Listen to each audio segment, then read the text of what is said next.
Am I the a-hole for sacrificing my daughter's college fund because her sister just gave birth to her fourth child? My 48 female older daughter, 24 female, gave birth to her fourth child 6 months ago. She used to work as a dishwasher, but due to health issues stemming from her second child, chronic back pain, and then her third child, after effects of broken tailbone and more chronic pain that made standing and moving around hard, she can no longer work.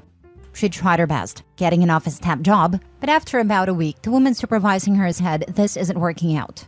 She was a very uptight woman who claims it just always took her 3 days max to train everybody else to the data entry work, that she can't just be a good person and accommodate slow learners. That woman likely caused her to get a bad reputation at a temp agency, and she didn't get hired elsewhere. My daughter's boyfriend, 28 male, works at Walmart. He had much more hours when she was pregnant, but since then, his hours have ebbed and flowed. He said it will take a day in the future to look for jobs, but it's the holidays and is busy with the family.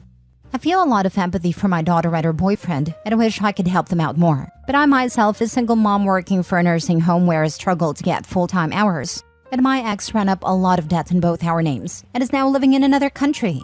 My younger daughter, 17 female, has a college fund. The amount in it would be enough to pay a large amount of a 2-year community college tuition, given the scholarships/grants she would likely get.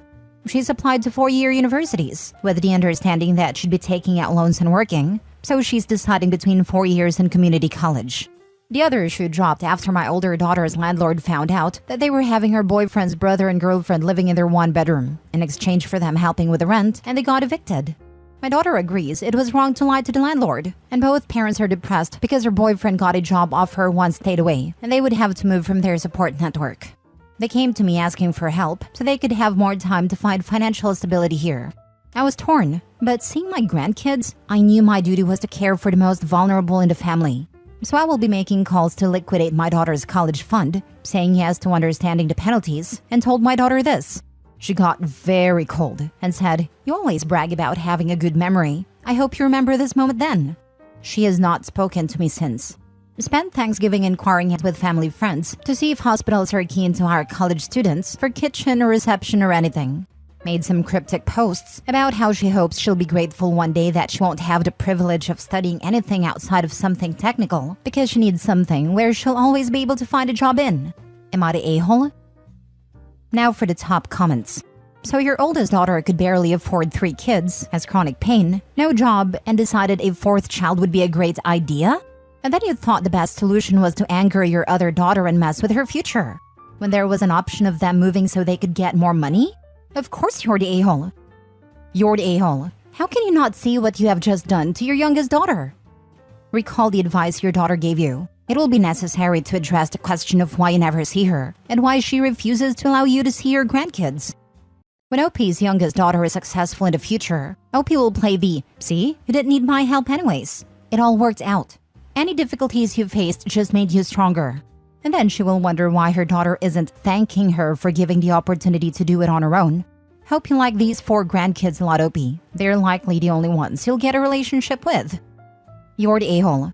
Why does your daughter have 4 kids if she can't support any of them? They should be using birth control, and you should not be cuddling them. Now you're sacrificing your younger daughter's future because her older sister can't find a condom.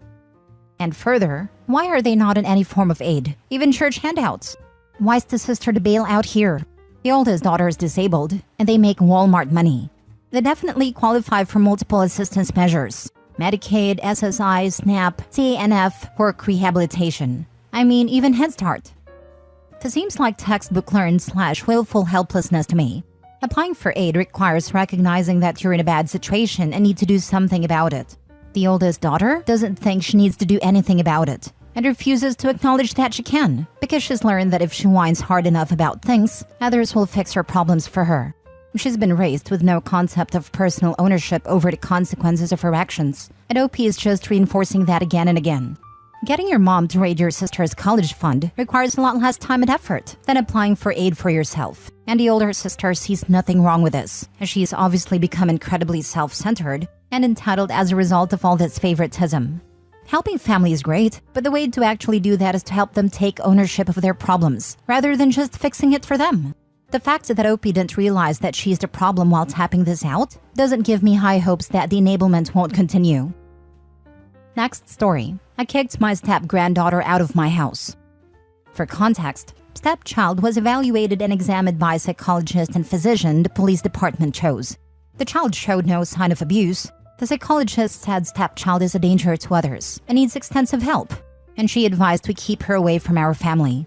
We tried to include her in our family, but she's made it damn near impossible. So I, 57 male, have a daughter who is 30, well, almost 31. In 2019, my daughter married her now husband who is a bit older than her, but not much. He's 39. I begged her not to marry him, not because I don't like him, but because of his terror of a child. My daughter has a son with my son-in-law, and my son-in-law has a 13-year-old daughter from a previous relationship.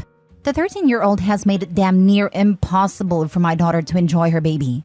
This child is incredibly dangerous in my opinion, and before the major event that caused me to cut contact with her, it was always something she had going. Last year, the 13-year-old stepchild told the school that my son, 22, had SA'd her, and it started a crap storm of police interviews and other things. It came out pretty quickly she was lying, because my son has a large burn scar that takes up the lower half of his body, and the stepchild couldn't identify it via photos. My son volunteered for and passed a polygraph test. The psychologist who interviewed both my son and the stepchild deduced rather quickly that the stepchild was lying.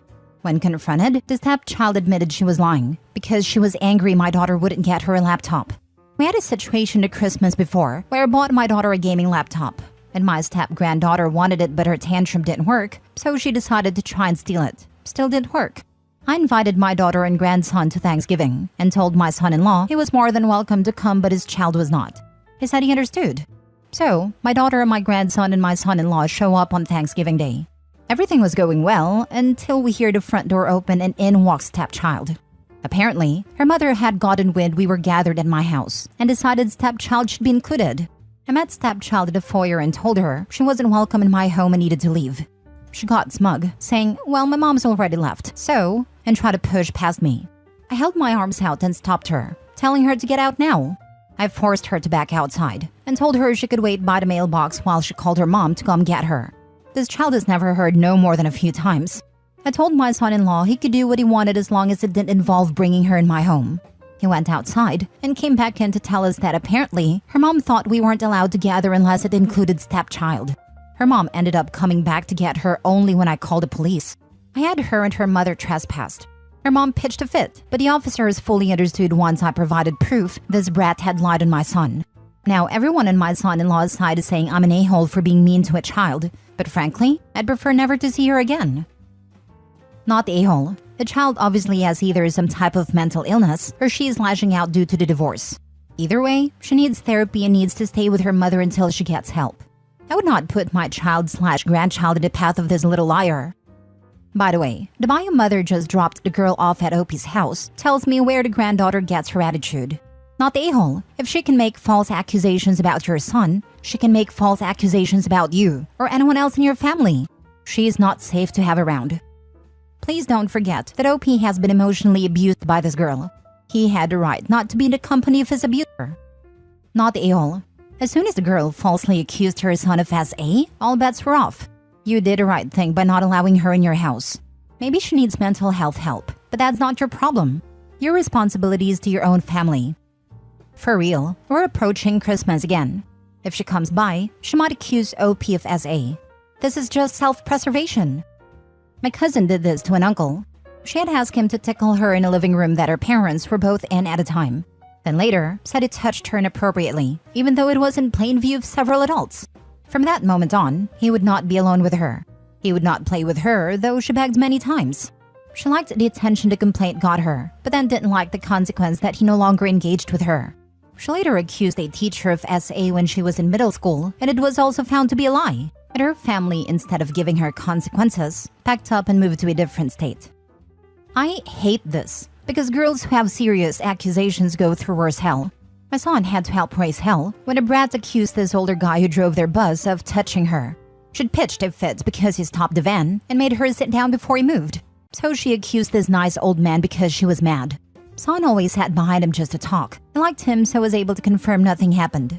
These kids make it harder for actual victims, and of course, put innocent people through hell. Not the a-hole. That kid has major problems, and could have potentially ruined your kid's life with her false allegations. Your son-in-law is an a-hole because he had a hand in raising the entitled brat. He needs to get her some kind of help because nobody seems to want her around, which is why her mother was so quick to try and palm her off on a family where she had already accused someone of a horrible crime. Next story. Am I the a-hole for not offering my half-sister any of our grandmother's belongings after she was disowned by the family? My 26 female grandmother recently passed away. My grandfather passed 6 years ago, which is when the bulk of their assets were divided up. My grandmother lived in a stipend from his estate until her death, so all she had to leave in her will was her possessions, mostly jewelry, vintage clothes, and some art in the house. This was all left to me, as I'm the only granddaughter she was in contact with. My half-sister Angela, 27 female, is also her granddaughter, but Angela and her mother sued for inheritance from my grandfather's estate after he died, which culminated in an ugly legal battle that ended up making both my grandmother and father quite ill. The case was eventually thrown out, but everyone thought Angela and her mother harassing a grieving woman the way they did and suing for money they were not owed was despicable, and none of us except my dad have spoken to Angela since. So going through my grandmother's things, I called my dad, uncles, and cousins and asked if there was anything they wanted of my grandmother's. The art was in high demand, the rugs, etc., and I gave everyone what they asked for. I didn't call Angela. Not only have I not spoken to her, but she hardly saw our grandmother. And knowing her, she'd ask for something expensive and pawn it. She heard from our dad that I'd be handing out things and found me in social media to chew me out for not offering her anything, calling me greedy, selfish, and a terrible person. She said she's entitled to have something and really should have had half of the stuff, given my grandmother had more than one granddaughter. I don't agree that she should have had half, because at the end of the day it was my grandmother's choice and her possessions. But I am wondering, given how hurt she sounded in her voice note, if I should have offered her something inexpensive / not sentimental, just as a token to be polite. Did I mess up? Now for the comments. Angela and her mother sound greedy. Your grandmother decided that she wanted everything to go to you. It is yours legally. You have the right to decide to distribute it to other family members, which you did. Do you think if you told Angela you would give her something inexpensive, not sentimental, she would have been satisfied? You know her better than Reddit does. Your dad was wrong to tell Angela what you had done with what you inherited. Not the a-hole. Block her. Tell your dad you do not want to communicate with her again. Tell your father if he thinks Angela should have something, he should give her something he has already received from you. Angela is living with the consequences of her actions. Cause and effect. Yes, this right here. OP is not the a-hole. One of my exes had to deal with predatory cousins selling off things they stole from his grandmother. They were living with her, and the family still doesn't know how much they looted and grifted from an old lady with increasing health issues and possibly dementia. Not the a-hole. Your grandmother's estate was left to you. It is up to you who you give things to.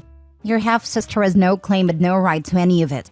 Your half-sister can be as hurt as she wants to be. It is all up to you. After the way she behaved when your grandfather died, she really deserves what you have given her. Exactly. The nerve of Angela to call OP greedy, selfish, and terrible, as if she completely disregarded and justified her actions after suing OP's grieving grandmother. Her greedy self deserves nothing.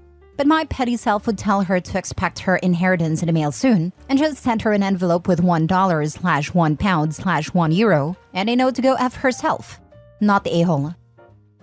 Last story. Am I the a-hole for not punishing my 4-year-old daughter after she said my sister-in-law smells like fish? I'm 25 female, my daughter is 4 female.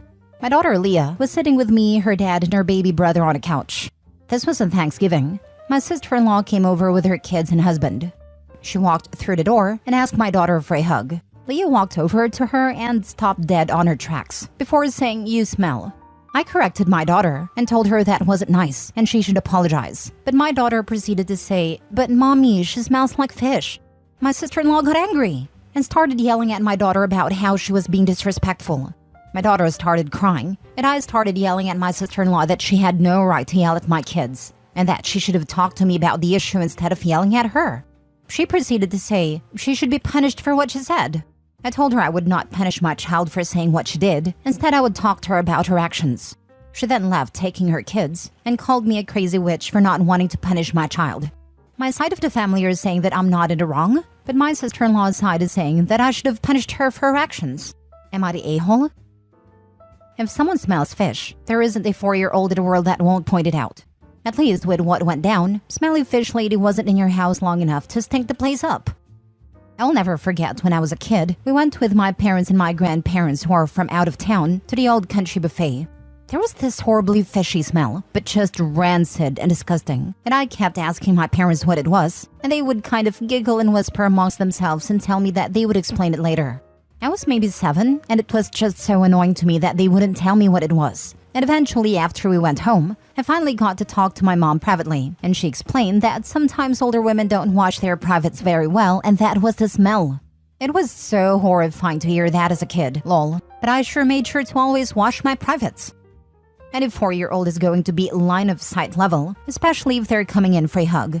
What 4-year-old isn't going to shy away from that? Bro, I'm in a wheelchair. There are days when I wish I could be as innocently blunt as a 4-year-old.